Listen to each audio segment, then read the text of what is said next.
नमस्कार दोस्तों, मैं रणधीर गोरखपुर उत्तर प्रदेश से अधीर बायोफ्लॉक फिश फार्म के आपके इस यूट्यूब चैनल में आपका स्वागत करता हूं। दोस्तों, हम सीरीज़ वीडियो पे चल रहे हैं और इसके पहले हमारा चैप्टर 3 तक वीडियो अपलोड हो चुका है। आप वहां से देख सकते हैं। बायोफ्लॉक का जो भी सीरीज इन्फॉर्मेशन है वो आपको वीडियो के माध्यम से दिया जा रहा है ताकि आपको किसी भी तरह की प्रॉब्लम ना हो बायोफ्लॉक करने में। तो आज का जो हमारा टॉपिक है वो हमारा चैप्टर 4 है और आज हमारा टॉपिक है दोस्तों टैंक एरिएशन। इसके पहले हमारे 3 वीडियोज़ अपलोड हो चुके हैं, आप वहां से स्टार्ट कर सकते हैं। तो टैंक एरिएशन यानी एयर सिस्टम के बारे में बात करेंगे दोस्तों। ये बहुत ही इम्पॉर्टेंट टॉपिक है और इसको लेके काफ़ी ज़्यादा लोगों के मन में कन्फ्यूजन है और क्वेश्चंस भी हैं, क्योंकि मुझे लगता है कि जो मेरे पास क्वेश्चंस आता है, सवाल आते हैं लोगों के, उसमें 50% केवल एरिएशन को लेके ही रहता है कि कितना पंप चाहिए, कौन सा पंप लगाएं, कितना लगाएं, 24 घंटे लाइट चाहिए, नहीं होता है तो क्या हो सकता है, क्या हम कर सकते हैं। इन सब तरह के सवालों के जवाब आज हम जानेंगे दोस्तों। तो वीडियो को पूरा देखिएगा, स्किप मत करिएगा। तो चलिए दोस्तों, वीडियो को आगे बढ़ाते हैं। इस वीडियो को आगे बढ़ाने से पहले मैं आपसे अनुरोध करना चाहूँगा कि अगर आपने चैनल को सब्सक्राइब नहीं किया है तो इसे सब्सक्राइब कर दें और इसके बेल आइकन पर क्लिक कर लें ताकि जैसे ही कोई मैं नया वीडियो अपलोड करूं बायोफ्लॉक से रिलेटेड तो उसका नोटिफिकेशन आपको सबसे पहले मिले और आप इस बायोफ्लॉक टेक्नोलॉजी को घर बैठे फ्री में सीख पाएँ दोस्तों। तो बात करते हैं दोस्तों। पहले जो सबसे पहला क्वेश्चन दोस्तों आता है लोगों का दिमाग में कि क्या एरिएशन यानी ऑक्सीजन सिस्टम के या ऑक्सीजन पंप लगाए बिना क्या हम बायोफ्लॉक कर सकते हैं। तो उसका एक ही जवाब है दोस्तों, नहीं। बिना ऑक्सीजन सिस्टम लगाए आप बायोफ्लॉक टेक्नोलॉजी से फार्मिंग नहीं कर सकते। यहाँ टैंक की बात नहीं हो रही है दोस्तों, टैंक सिस्टम की बात नहीं कर रहा हूँ मैं, बायोफ्लॉक सिस्टम की बात कर रहा हूँ। टैंक में आप कर सकते हैं, टैंक बना के अगर आप बिना ऑक्सीजन के करना चाहते हैं तो वो कर सकते हैं, लेकिन वो तरीका दूसरा। वहाँ आपको पानी डेली रोटेट करना है, नहीं नए पानी को, पुराने पानी को निकालते रहना है, नया पानी फिल करते रहना है, तो वो एक अलग प्रोसेस है। वो बायोफ्लॉक नहीं दोस्तों। हम यहाँ बात बायोफ्लॉक टेक्नोलॉजी की कर रहे हैं जिसमें पानी का कम यूज़ किया जाता है। तो बिना ऑक्सीजन के बायोफ्लॉक सिस्टम नहीं काम करता। दूसरा दोस्तों जो सवाल होता है कि क्या 24 घंटे हमें ऑक्सीजन की ज़रूरत पड़ती है बायोफ्लॉक में, या ये कम होता है तो क्या काम चलता है। तो नहीं।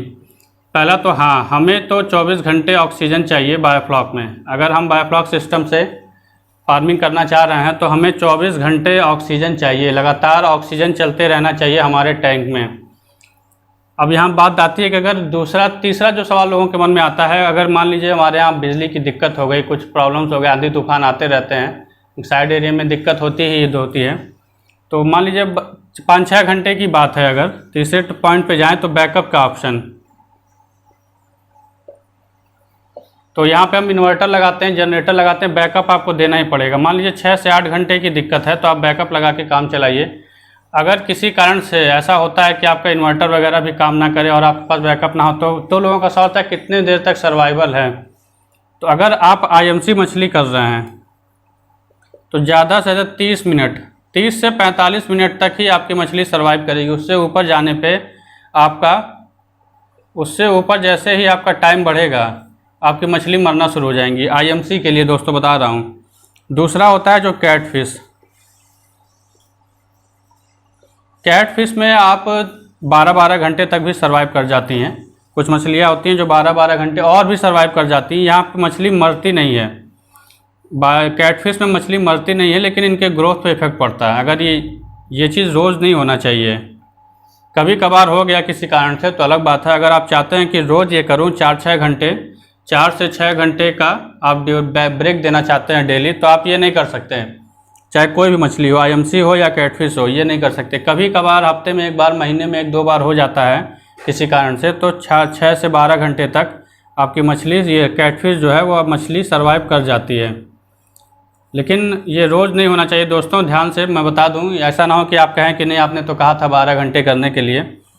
ये रोज़ नहीं होना चाहिए, कभी कभार की बात है। नहीं तो 24 घंटे ऑक्सीजन हमें चाहिए ही चाहिए बायोफ्लॉक करने के लिए।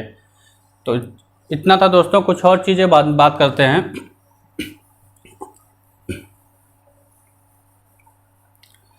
अब जो दोस्तों बात आता है कि ऐसा क्यों है, तो उसके 2 रीज़न है। मेन तो है पहला, हाई डेंसिटी में फिश फार्मिंग।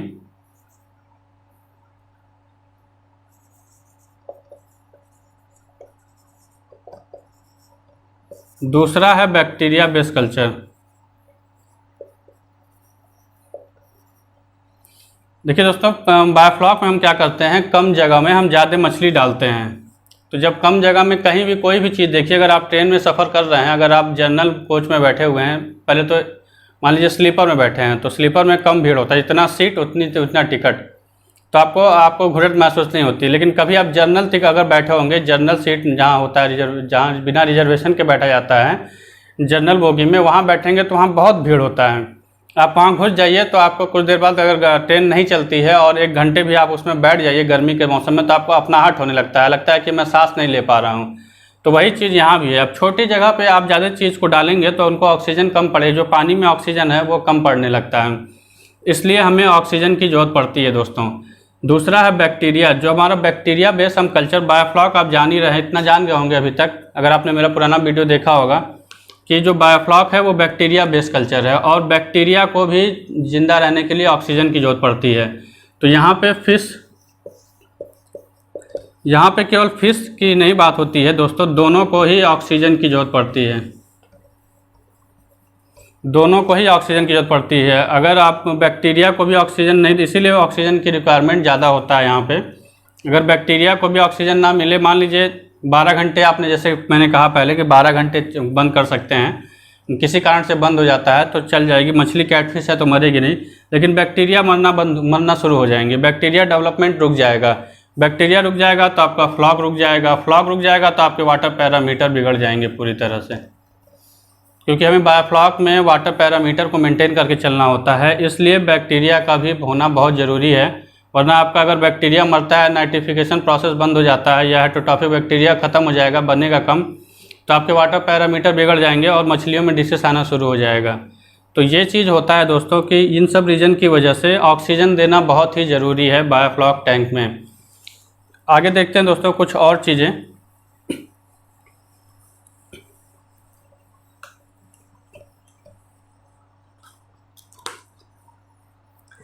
अब इम्पॉर्टेंट पॉइंट्स की बात करें दोस्तों, तो पहला है कि जो ऑक्सीजन, पहला है जो टैंक में फ्लॉक बनता है, फ्लॉक को बनाने के लिए भी ऑक्सीजन की ज़रूरत होती है। दूसरा अगर बात करें, दूसरा जो होता है, जो हम ऑक्सीजन लगाते हैं पानी में एयरस्टोन या air tube, air oxy tube की वजह से, कि कैसे, तो वो जो फ्लॉक है वो जब एरिएशन बन है वो पानी को हिलाता रहता है पूरी तरह से। तो जब पानी हिलता रहता है दोस्तों, ये भी एक इम्पॉर्टेंट पॉइंट्स है, जब पानी हिलता रहता है तो जो टैंक में स्लज है,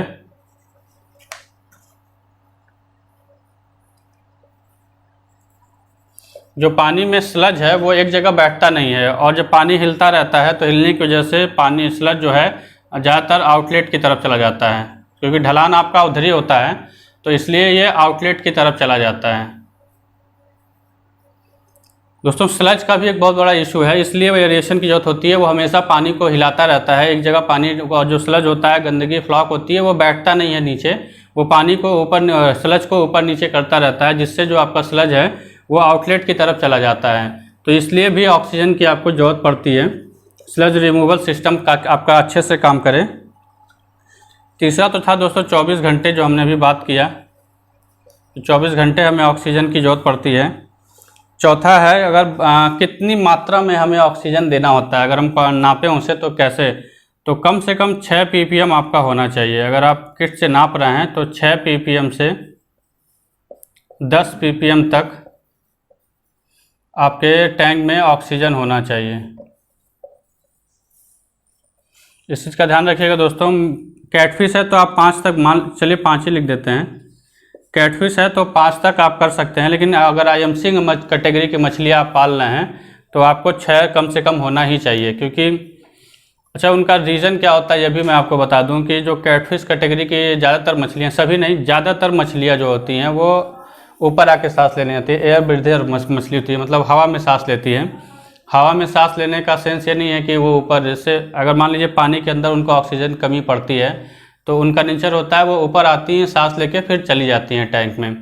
लेकिन जो IMC मछली होती है वो गिल से सांस लेता है अपने, वो उसका नेचर ऊपर आके सांस लेना नहीं है, वो पानी के अंदर ही ऑक्सीजन खोजता है। अगर पानी के अंदर ऑक्सीजन नहीं रहेगा तो वो मछली मरना शुरू कर देगी, वो ऊपर आके सांस लेने की कोशिश नहीं करती है। लेकिन कैटफिश जो है वो ऊपर आके भी सांस ले सकती हैं। इसलिए कैटफिश थोड़ा सर्वाइवल हैं बायोफ्लॉक के लिए। इसीलिए कहा जाता है कि अगर आप बायोफ्लॉक शुरू कर रहे हैं, फर्स्ट टाइम आपका बायोफ्लॉक कल्चर चल रहा है, तो आप कैटफिश ही करिए, आईएमसी की तरफ मत जाइए। आईएमसी में ऑक्सीजन वगैरह का काफ़ी इशू है, ग्रोथ का इशू है, इसलिए कहा जाता है। यही एक रीज़न होता है दोस्तों कि आईएमसी में बायोफ्लॉक में कैटफिश प्रेफर किया जाता है कि अगर ऑक्सीजन थोड़ा कम हो या किसी कारण से बंद भी हो जाए। और दूसरी चीज़, वो हार्ड मछली भी होती है, आईएमसी के हिसाब से वो हार्ड मछली होती है, तो इसलिए कैटफिश कैटेगरी की मछलियाँ बायोफ्लॉक में फार्मिंग करने के लिए कहा जाता है दोस्तों। पांचवा पॉइंट दोस्तों आता है कि कितना रिक्वायरमेंट होना चाहिए। ये तो यहाँ से है, ये चीज़ हम थोड़ा सा डिटेल में समझेंगे। जो बायोफ्लॉक में जो एक टैंक होता है 10,000 लीटर का, एक जो हमारा टैंक होता है, जब भी टैंक की बात होती है तो आप समझ जाइए, एक टैंक कहा जाए तो 10,000 लीटर का एक टैंक, उसका कैलकुलेशन ऐसे ही चलता है। तो जो हमारा 10,000 लीटर होता है, उसके लिए हमें कितने, जो पंप की क्वालिटी कैसी होती है, मतलब अगर हमें कितना एलपीएम, लीटर पर मिनट, एलपीएम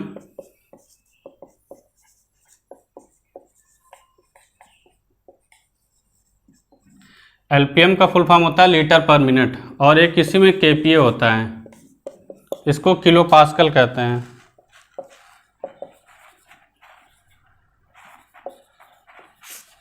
ये दोनों चीज़ें देखी जाती हैं। तीसरा वाट भी देख सकते हैं आप, वाट भी देखा जाता है, बिजली का कंजम्पशन कितना है, तो ये चीज़ें पंप लेते वक्त देखा जाता है दोस्तों कि ये, और एलपीएम के हिसाब से ही और केपीए के हिसाब से ही हम डिसाइड करते हैं कि हमारे टैंक में कितना एलपीएम और कितना केपीए प्रेशर। किलो पास्कल का मतलब है प्रेशर, पानी का प्रेशर, जो पानी का प्रेशर होता है ब्लो करने का, आपके टैंक के पानी को ऊपर उठाने का जो प्रेशर होता है वो केपीए होता है। एलपीए की कितना पानी, ऑक्सीजन, आपका पंप कितना ऑक्सीजन आपके टैंक में डाल रहा है। एलपीएम का मतलब वो होता है कि कितना हवा, ऑक्सीजन बाहर से आपका पंप टैंक के अंदर डाल रहा है। और वाट तो बिजली कंजप्शन, कितना बिजली का कंजम्पशन वो आपका टैंक, मतलब आपका पंप जो है कितना बिजली खा रहा है। ये सब चीज़ें, तीन चीज़ें ही ज़्यादा इंपॉर्टेंट है, वेट का कोई मतलब नहीं होता है यहाँ पे। तो ये चीज़ें हैं। तो अगर हम इस चीज़ की बात करें कि हमें 10,000 लीटर के लिए कितना एलपीएम चाहिए, 10,000 लीटर के लिए जो हमारा टैंक है दोस्तों, अगर कैटफिश की बात करें, हम कैटफिश की बात करें तो कम से कम ये 70 एलपीएम कम से कम चाहिए, इससे कम नहीं होना चाहिए। पर टैंक की बात हो रही है दोस्तों। और जो इसका प्रेशर होता है वो 30 होना चाहिए, कम से कम 30 केपीए।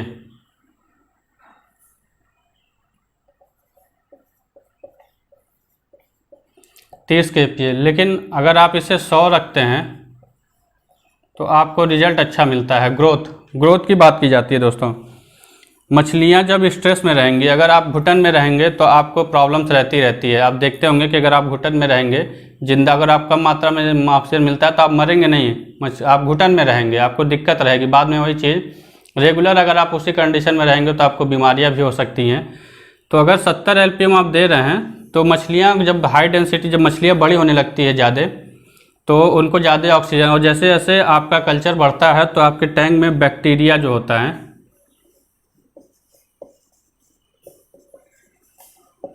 जो बैक्टीरिया होता है वो भी बढ़ता रहता है, डे बाय डे वो भी बढ़ता ही रहेगा।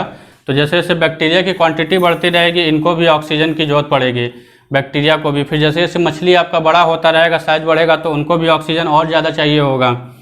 तो 70 एलपीएम तो कहा जाता है, लेकिन कम से कम 100 एलपीएम रखिए। 100 एलपीएम के साथ केपीए इतना ही है तो चल जाएगा। इस 10,000 लीटर टैंक में, बड़ा टैंक है तो केपीए 50 केपीए तक आता है मोटर, 50 केपीए तक का यूज़ कर सकते हैं। तो अगर आपका जो है अच्छे से आप चाहते हैं कि थोड़ा ग्रोथ भी मिले, क्योंकि एक बार और ध्यान से सुन लीजिए और समझ लीजिए दोस्तों कि ऑक्सीजन का सीधा सीधा संपर्क और मछली को ज़िंदा रखने से नहीं है, उसके साथ ही उसको ग्रोथ भी देता है। अगर मछलियाँ घुटन में रहेंगी तो ग्रोथ नहीं करेंगी। स्ट्रेस, यहाँ मछलियों को किसी भी तरह का स्ट्रेस नहीं देना होता है। मछली अगर स्ट्रेस में है, किसी भी तरह के स्ट्रेस में है, तो उसका ग्रोथ नहीं आएगा। तो ऑक्सीजन केवल मछलियों को ज़िंदा रखने के लिए नहीं है, उसके ग्रोथ पे भी बहुत बड़ा इफेक्ट डालता है दोस्तों। तो इसलिए कहा जाता है कि 100 एलपीएम तो आपका कम से कम होना ही चाहिए। 100 एलपीएम से एक टैंक में आप रखिए, कैटफिश के लिए भी है ये। दूसरा दोस्तों आता है आईएमसी, मतलब 70 भी है अगर तो दिक्कत नहीं है, लेकिन अगर हाई डेंसिटी में एक लिमिट से ज़्यादा डाल देते हैं। लोग क्या कहते हैं कि 10,000 लीटर टैंक में 2-2 हज़ार 3-3 हज़ार पीस डाल देते हैं, 2-2 हज़ार से 3-3 हज़ार पीस। तो ये इतना नहीं है। 10,000 लीटर में अगर ऐसी मछली आप फार्मिंग कर रहे हैं जो 500 ग्राम होता है, तो 500 ग्राम के साइज़ में आपको बेचना होता है, तो आप उसको मैक्सिमम 1,000 से 1,200 ही डालना है। अगर इतना डाल देंगे तो ऑक्सीजन कंजम्पशन तो बढ़ेगा ही बढ़ेगा। इसलिए कहा जाता है कि अगर 70 LPM तब चाहिए होता है जब आप इतना मछली बच्चा डाले हुए हैं। उससे ज़्यादा डालेंगे तो आपको 100 LPM देना पड़ेगा। लेकिन बात अगर आईएमसी मछली की जाए तो आईएमसी मछली के लिए तो कम से कम 100 LPM तो चाहिए, और इससे ज़्यादा है 120 LPM से प्लस है तो आपके लिए और अच्छा है। आईएमसी में ग्रोथ आपको तभी मिलेगा, नहीं तो बार बार क्या करेंगे, सुबह के समय ऊपर आ जाता है मछली, ऊपर आके तैरने लगता है, सब मुँह खोल के सांस लेने लगता है। जब भी कोई भी मछली ऊपर आके मुंह खोलना शुरू कर दे तो समझिए कि आपके टैंक में ऑक्सीजन की कमी है। दोस्तों ये एक सिग्नल होता है उनका समझने के लिए। तुरंत मछलियां नहीं मरती हैं, ये एक सिग्नल दे के ही मरती हैं कि अगर आपके टैंक में ऑक्सीजन की कमी है तो वो मछली ऊपर आएगी और अपना मुँह खोलना शुरू कर देगी और मुँह खोल के सांस लेने की कोशिश करेगी। आईएमसी में ये होता है कि वो लगातार ऊपर ही रह जाती हैं, आधा पानी में मुँह होता है, आधा हवा में रहता है, खुला रहता है। लेकिन कैटफिश क्या होता है कि वो लेके फिर नीचे चला जाता है, फिर आता है ऊपर, फिर नीचे चला जाता है। तो ये सब सिग्नल होते हैं उनके। अगर आपके टैंक में ऑक्सीजन कम है तो आप इस चीज़ से पकड़ सकते हैं कि हमारे टैंक में ऑक्सीजन कम है, अगर मछली का बिहेवियर इस तरह से होता है तो आईएमसी की बात हम कर रहे थे दोस्तों को, तो कम से कम 120 से ऊपर ही जाइए। 120 से नीचे हैं तो आईएमसी के लिए आपको दिक्कत होगी दोस्तों, कभी ना कभी आपको प्रॉब्लम कर जाएगा। तो ये हुआ दोस्तों रिक्वायरमेंट। और इसके साथ साथ एक चीज़, अब यहाँ तक तो हो गया कि रिक्वायरमेंट कितनी देनी है, तो इतनी रिक्वायरमेंट आपको देनी है दोस्तों। अभी आता है कि हम ऑक्सीजन किस किस चीज़ से दे सकते हैं टैंक में। तो पहला जो हम यूज़ करते हैं एयर स्टोन, दूसरा है हम एयर ऑक्सी ट्यूब भी यूज़ करते हैं,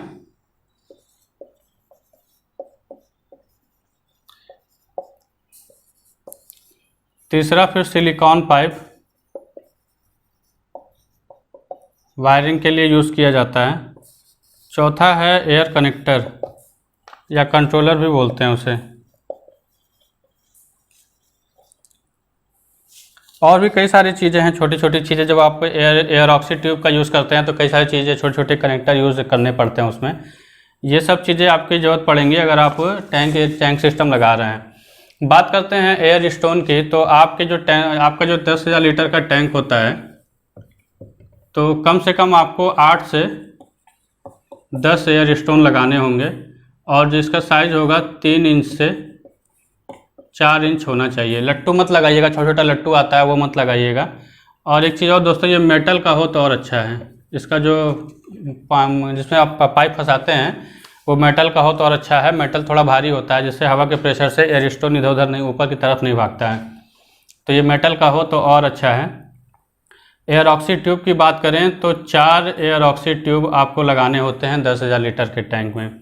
बाकी सिलिकॉन पाइप आपकी जैसी रिक्वायरमेंट है, जैसे जैसे आप एरिया कवर करेंगे उस हिसाब से एयर कंट्रोलर भी हर सिस्टम के लिए, मतलब अगर आपने 8 एयर स्टोन लगाया है तो 8 कंट्रोलर लगाइए, 10 लगाया है एयर स्टोन तो 10, सबको कंट्रोल करने के लिए। किसी को किसी कारण से बंद करना पड़े तो आप वहीं से कंट्रोलर से ही ऑक्सीजन को घटा बढ़ा सकते हैं, कम ज़्यादा कर सकते हैं। तो ये तो बात हुई दोस्तों किन किन सामान की ज़रूरत पड़ती है एयर स्टोन वगैरह या एयर कंट्रोलर जो भी लगाने होते हैं। तो यहाँ तक थी 10,000 लीटर टैंक के लिए आपको इनकी ज़रूरत पड़ती है। और अब बात करते हैं कौन कौन सा पंप के बारे में भी हमें जानना ज़रूरी है। तो पंप के बारे में भी, अब यहाँ तक तो था ऑक्सीजन के सिस्टम की, अब बात करते हैं पंप के बारे में, क्या पंप और कैसा पंप चाहिए होता है हमें। तो दोस्तों पहला जो आता है मैग्नेटिक पंप।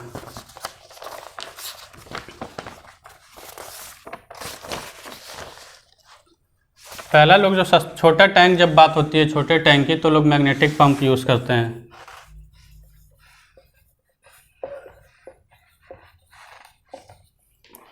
दूसरा आता है दोस्तों डायाफ्राम पंप।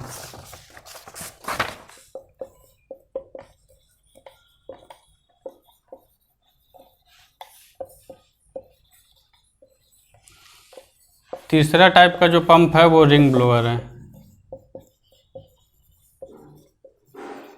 और चौथा जो आता है वो रूट ब्लोअर। इन 4 तरह के पंप का यूज़ हम दोस्तों बायोफ्लॉक में कर रहे हैं इस समय। कुछ और आता हो तो मुझे पता नहीं है, लेकिन इन 4 तरह के पंप का यूज़ हम करते हैं। अब इसमें कुछ और डिफरेंसेस हैं। मैं थोड़ा सा एक डायग्राम बनाना चाहूँगा उसके लिए।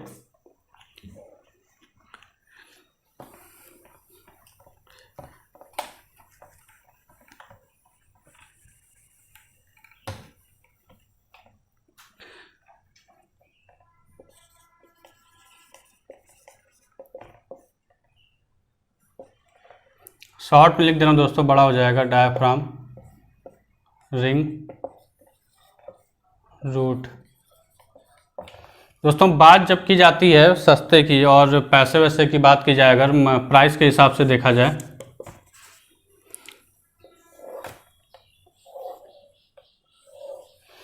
प्राइस के हिसाब से देखा जाए तो मैग्नेटिक पंप सस्ता होता है। डायाफ्राम पंप मैग्नेटिक पंप के हिसाब से महंगा होता है। रिंग ब्लोअर भी मीडियम में ही होता है, एक रेंज होता है, ठीक ठाक होता है। रूट ब्लोअर थोड़ा महंगा होता है।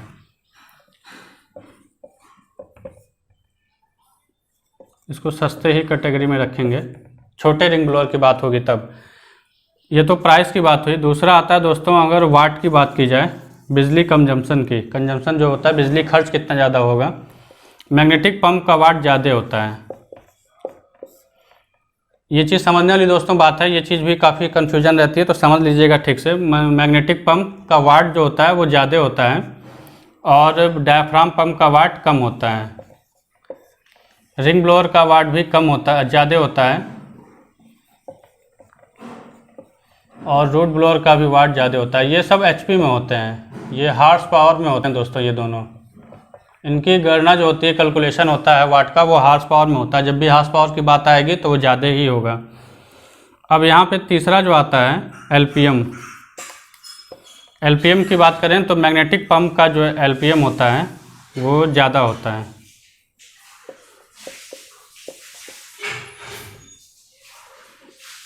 और डायाफ्राम पंप का जो एलपीएम होता है वो कम होता है। पंप के हिसाब से आपको मिलेगा, ऐसा नहीं है कि कम ही होता है। अगर दोनों के कंपैरिजन की बात की जा रही है, रिंग ब्लोअर का ज़्यादा होता है और इसका भी ज़्यादा ही होता है। केपीए की बात करें प्रेशर की, तो ये अपने हिसाब से ये भी बढ़ जाता है, इसकी कोई ज़्यादा दिक्कत नहीं है। ये केपीए आपके हिसाब से, जैसा पंप लेंगे, छोटा पंप लेंगे तो कम केपीए का मिलेगा, ज़्यादा बड़ा पंप लेंगे तो 50 तक केपीए इसका भी जाता है। 50 केपीए इसका भी जाएगा। यहाँ पे केपीए शुरुआत में जो आपका होता है वो कम होता है, मुझे लगता है 30 उसके आसपास आता है केपीए, और इतना ही इसके भी होता है। जैसे जैसे पंप बड़ा लेते जाएंगे केपीए आपका बढ़ेगा, लेकिन यहाँ पे बहुत बड़े पंप तभी लगाने होते हैं जब आपका वाटर कैपेसिटी ज़्यादा होती है। इतना तो हुआ। अब इसमें कन्फ्यूजन क्या है कि दोस्तों हमें कौन सा पंप हमारे लिए अच्छा है। जब भी आप एक टैंक लगा रहे हैं, मान लीजिए आप एक टैंक लगा रहे हैं ट्रायल के लिए, तो आप मैग्नेटिक पंप लीजिए। आपका उस समय जब छोटा पंप रहेगा तो वाट भी आपका कम रहेगा और आपको सस्ता भी पड़ेगा। जब भी आप 2 टैंक लगा रहे हैं, 2 टैंक से कर रहे हैं, तो आप डायाफ्राम पंप लगाइए। आपका वाट कम रहेगा, थोड़ा महंगा पड़ेगा मैग्नेटिक पंप के हिसाब से, लेकिन आपके लिए अच्छा रहेगा। और फिर रिंग ब्लोअर की अगर बात की जाए तो रिंग ब्लोअर जो होता है 0.5 यानी आधे हार्स पावर से शुरू होता है, और 1, 2, 3, 4, 5, 1.5 हार्स पावर का भी आता है, 2.5 इस तरह से भी आता है। अगर आधे हार्स पावर की बात की जाए तो मुझे 350 वाट लगभग हो जाएगा। 736 वाट होता है 1 हार्स पावर में, तो आधा कर लेंगे तो लगभग आधा कर लीजिएगा। ये भी लोग पकड़ लेते हैं, लेकिन ठीक है 350 वाट ही मानते हैं।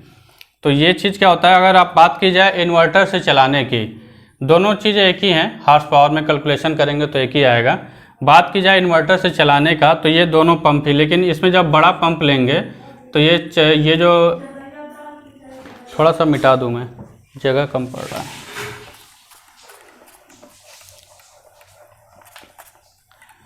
ये दोनों सिस्टम तो आपका इन्वर्टर से नहीं चलेगा, यहाँ पे आपको सोलर ही लगाना पड़ेगा, सोलर सिस्टम या जनरेटर का यूज़ करना पड़ेगा। लेकिन यहाँ पे डायाफ्राम पंप का यूज इसलिए किया जाता है, जब ज़्यादा पॉपुलर यही है डायाफ्राम पंप। डायाफ्राम पंप का यूज इसलिए करते हैं क्योंकि हम इसे इन्वर्टर से चला सकते हैं,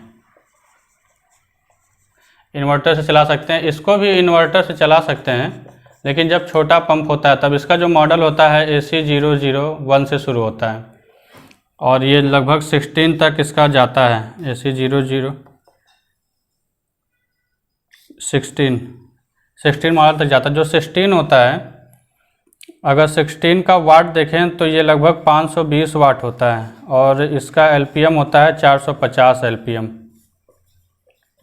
जब आप 500, और ये जो टैंक सपोर्ट करेगा दोस्तों, ये 4 टैंक के लिए, ये जो टैंक सपोर्ट करेगा दोस्तों, ये 4 टैंक के लिए बेस्ट होता है। 4 नहीं, ये 5 टैंक के लिए बेस्ट होता है। 6 टैंक आप इससे चला सकते हैं। और लेकिन ये इन्वर्टर से नहीं चलेगा। 520 वाट हो गया, इन्वर्टर से चलेगा, लेकिन आप डबल इन्वर्टर लेंगे, जितना वाट उसका डबल का इन्वर्टर लेंगे या सोलर सिस्टम लेंगे, तभी वो इसको बैक स्टार्ट कर पाएगा।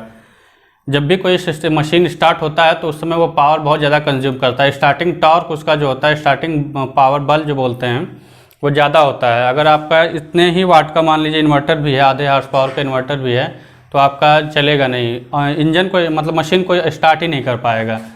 तो इसलिए डायाफ्राम पंप, जब भी इन्वर्टर, इसलिए लोग डायाफ्राम पंप को प्रेफर करते हैं। लेकिन अच्छे की बात की जाए तो यही दोनों होते हैं, क्योंकि इसमें प्रेशर ज़्यादा होता है, सॉरी LPM ज़्यादा होता है। इसका प्रेशर भी ठीक ठाक है, ऐसा नहीं है। आधे हॉर्स पावर से मत लीजिए, जब भी लीजिए तो इसको एक हॉर्स पावर का लीजिए, और 1 हॉर्स पावर का लेंगे तो इसको आपको प्रेशर भी अच्छा मिलेगा और वैल्यू जो होती है, LPM जो होता है, वो बहुत ज़्यादा मिलता है। तो इसलिए रिंग ब्लोअर अच्छा होता है। और दूसरी चीज़, इसमें डायाफ्राम में और मैग्नेटिक में हम एयर स्टोन का यूज़ करते हैं। इसमें तो आप एयर स्टोन ही यूज़ कर पाएंगे, रिंग एयर ऑक्सी ट्यूब का यूज़ नहीं कर सकते। डायाफ्राम में ट्यूब का यूज़ किया जाता है, साथ में ये एयर स्टोन से भी चलता है। बेस्ट एयर स्टोन से चलता है, ट्यूब में उतना ज़्यादा अच्छा रिस्पांस नहीं मिलता है। तो और रिंग ब्लोअर तो हमेशा आपका, रिंग ब्लोअर जब भी चलेगा, वो रिंग ब्लोअर और रूट ब्लोअर जब भी चलेंगे आपके ट्यूब से ही चलेंगे। ट्यूब से ही चलाने के लिए इसको रखा जाता है। और ट्यूब का परफॉर्मेंस बायोफ्लॉक सिस्टम में बहुत ज़्यादा है, बहुत अच्छा है। इसलिए हमेशा रिंग ब्लोअर लगाने की बात की जाती है, क्योंकि इसलिए हमेशा ट्यूब लगाने की बात की जाती है। और जब भी ट्यूब की बात आएगी तो आपको रिंग ब्लोअर चाहिए होगा या रूट ब्लोअर चाहिए होगा। इसलिए लेकिन यहाँ पे दिक्कत क्या आता है कि छोटे सेटअप के लिए फिर आपको इन्वर्टर बैकअप में आपका खर्चा ज़्यादा हो जाएगा। इसलिए ज़्यादातर लोग डायाफ्राम पंप पे जाते हैं। जब भी 4 या 6 टैंक लगता है तो डायाफ्राम पंप की तरफ जाते हैं। कुछ चीज़ें और हैं, जैसे मान लीजिए मॉडल की बात की जाए, मैग्नेटिक पंप में जो AC001 से शुरू होता है, तो 1 का यूज़ आप बहुत कर पाएंगे, तो 2000 तक के वाटर के लिए कर पाएंगे। जब भी आपको ये सिस्टम लगाना है और 10,000 के लिए चलाना है, तो आपको AC006 या 5 मॉडल कम से कम लेना पड़ेगा। इससे नीचे लेंगे तो आपका काम नहीं होगा। AC003 लोग लेते हैं, 3 में जो लिखा होता है 70 LPM लिखा होता है, लेकिन उतना वो मिलता नहीं है। तो कम से कम AC006 या 5 लगाइएगा, तब आपका 10,000 लीटर का एक टैंक चलेगा। डायाफ्राम की बात की जाए तो डायाफ्राम के लिए, एक पंप के लिए जो आता है, एक टैंक के लिए, वो आता है अलग अलग कंपनी का। मान लीजिए हीलिया का ही है, हैप मॉडल होता है, हीलिया का हैप मॉडल है, और सुनसुन का HGB मॉडल है। और भी कई सारी कंपनियां आती हैं, जेकार्ड करके कोई कंपनी आती है, उसका भी है, कई सारे हैं। तो ये दोनों काफ़ी इस समय फेमस है, मतलब काफ़ी लोगों के जुबान पे रहता है, हीलिया और सुनसुन। HGB 180 से भी 60 से भी शुरू होता है, तो 80 मॉडल लेंगे आप, तब वो आप 10,000 लीटर के लिए सफिशियंट है। HGB 120 या हीलिया का 120 मॉडल जो आता है, उससे लोग कहते हैं कि 3 टैंक 4 टैंक चला सकते हैं। ऐसा नहीं है दोस्तों, सही परफॉर्मेंस चाहिए अगर आए तो एक ही टैंक चलाइए, या मैक्सिमम आप चलाना चाहते हैं तो 2। जब भी इनसे सही परफॉर्मेंस चाहिए होता है आपको, तो आपको 1 से मैक्सिमम, अच्छा चाहिए तो 1, और ज़्यादा फिर भी चलाना चाहते हैं तो 2, उससे ज़्यादा नहीं। अगर IMC है आपके पास तो आपको एक ही टैंक चला पाएंगे इससे।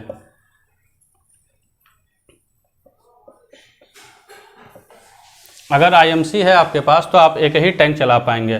दूसरा जो कुछ और जो बड़े मॉडल आते हैं वो HGB, अब HGB नहीं लिखता हूँ दोस्तों, सीधे 200 नाम मॉडल आता है, दोनों का ही आता है। इससे आप 3 टैंक बेस्ट होता है। 4 तक चला सकते हैं लेकिन 3 टैंक चलाइए तो काफ़ी अच्छा है। 3 टैंक के लिए ये भी है। लोग कहते हैं 5 चलाइए, 6 कुछ लोग बताते हैं 6 चला सकते हैं, 5 चला सकते हैं। कैसे चला सकते हैं? एक तरफ आप कह रहे हैं कि 70 LPM चाहिए, दूसरी तरफ फिर कहते हैं कि नहीं हम इसे 6 टैंक भी आप चला सकते हैं। तो 70 का कैलकुलेशन कर लीजिए, 7 तरीक 21, 3 टैंक में भी जो आएगा वो 210 LPM आएगा। तो 3 टैंक में भी 10 LPM कम पड़ रहा है, तो इसीलिए इसको 3 टैंक का ही बेस्ट माना जाता है। हीलिया का तो यहीं तक आता है, और सुनसुन का जो HGB 280 मॉडल आता है, ये इन्वर्टर से चलता है और ये कम से कम 4 टैंक को चलाने की, मतलब कम से कम का बात नहीं है, 4 टैंक के लिए बेस्ट होता है। कम से कम तो आप एक भी चला सकते हैं, 4 टैंक के लिए बेस्ट होता है। फिर भी आप इससे चलाना चाहते हैं तो 5 टैंक मैक्सिमम है दोस्तों। वो भी जब कैटफिश होगी तब IMC डाले हुए हैं तो 4 टैंक ही चलाइए, 4 से ज़्यादा नहीं चलाइए। और इसका एक और मॉडल आता है HGB का है, ये शायद 550 ये आता है, ये 450 LPM का होता है। तो वो 8 टैंक आप चला सकते हैं उससे, लेकिन फिर ये इन्वर्टर से नहीं चलेगा, तो ये एक समस्या आती है। और यही चीज़ अगर रिंग ब्लोअर की बात की जाए या रूट ब्लोअर की, तो रूट ब्लोअर जो होता है, अगर आपका 5 टैंक है तो आपको रिंग ब्लोअर की बात की जाए 0.5 हॉर्स पावर का है तो आप 5 टैंक चला सकते हैं, ऐसे ही बढ़ता है। 1 हॉर्स पावर का है तो ये 10 टैंक, यानी 1 लाख लीटर के लिए 1 लाख लीटर के लिए होता है। 0.5 हॉर्स पावर है तो 1.5 लाख लीटर के लिए, और ऐसे ही बढ़ जाएगा। 2 हॉर्स पावर है तो 2 लाख लीटर के लिए, इस तरह के लिए सफिशिएंट होता है। ये चीज़ ध्यान रखिएगा। 3 लाख लीटर का आपका कल्चर है तो 3 हॉर्स पावर का आपको लगेगा, सीधा सीधा हिसाब है। 3 हॉर्स पावर का 3 लाख लीटर का कल्चर कर रहे हैं तो आपका 3 हॉर्स पावर का लगेगा। और दोस्तों एक ख़ास चीज़, जब भी आप सेटअप लगाएंगे आप 2 मशीन से लगाना होता है, 2 ब्लोअर के साथ मनी पंप के साथ लगाना होता है। उसका रीज़न क्या है कि ये आपके आसपास नहीं मिलता, आपको बाहर से ही मंगाना होता है। कलकत्ता वगैरह में है या मुंबई वगैरह में है तो हो सकता है मिल जाए, लेकिन अगर हर जगह नहीं मिलता है तो अगर दो नहीं लगाएंगे, अगर एक ही से चला रहे हैं, अगर ये ख़राब हो जाता है तो फिर तुरंत आपको दूसरा अरेंज नहीं कर पाएंगे और इससे आपको नुकसान होगा। तो जब भी लगाया जाता है तो 2 का सेटअप लगाया जाता है। 1 आध टैंक लगाएं तो कोई बात नहीं, आप ट्रायल कर रहे हैं कर सकते हैं 1 टैंक से, लेकिन जब भी बड़ा सेटअप लगा रहे हैं 2 या 3, 2 से स्टार्ट कर रहे हैं तो 2 का लगाइए और 12-12 घंटे के ड्यूरेशन पे चलाइए, ताकि पंप की लाइफ भी बनी रहे और आपका पंप और आपका सिस्टम भी अच्छे से काम करता रहे। तो ये था चीज़ें कैलकुलेशन का, यही सब इतनी ही चीज़ें हैं। और भी आप जितना ज़्यादा सर्च करेंगे इस सब चीज़ों के बारे में उतनी जानकारी आपको मिलती रहेगी, लेकिन ये सब थी जो जानकारी आपको चाहिए ही चाहिए बायोफ्लॉक शुरू करने से पहले। एक चीज़ और दोस्तों, कॉम्बिनेशन की बात की जाए, तो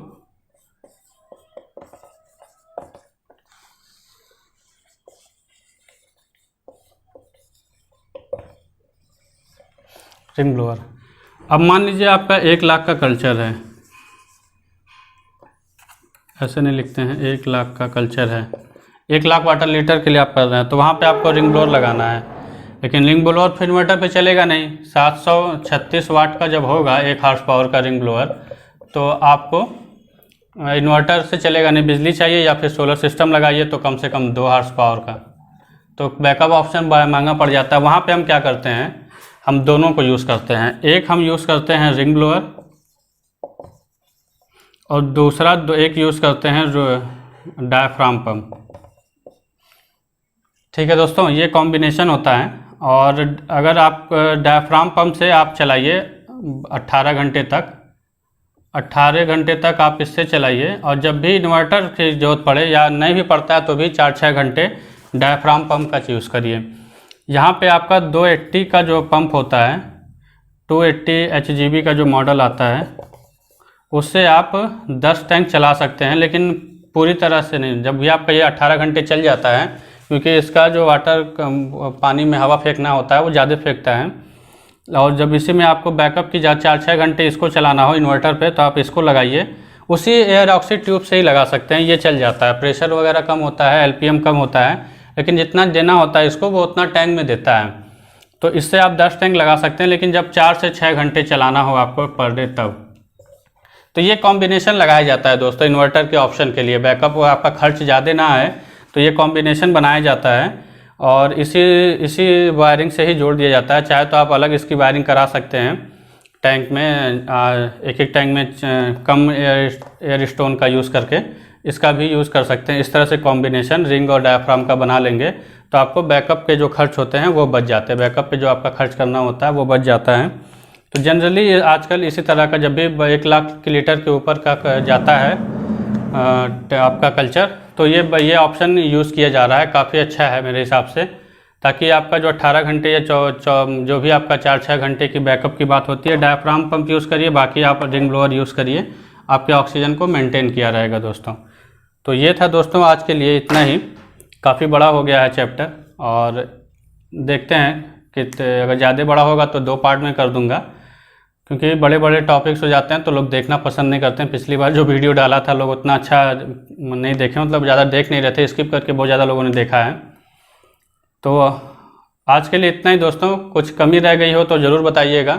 बाकी मेरी तरफ से तो पूरी कोशिश है कि मैं आपको क्लियरली सब कुछ बता दूं, और काफ़ी चीज़ों तक तो मैंने बताया ही है। कुछ कमी हो दोस्तों तो आप बिल्कुल बता सकते हैं। आज के लिए इतना ही दोस्तों, मिलते हैं नेक्स्ट वीडियो में। जय हिंद, जय भारत। नेक्स्ट वीडियो में हम फिश टाइप की बात करेंगे, कौन सी मछली बायोफ्लॉक के लिए सूटेबल है।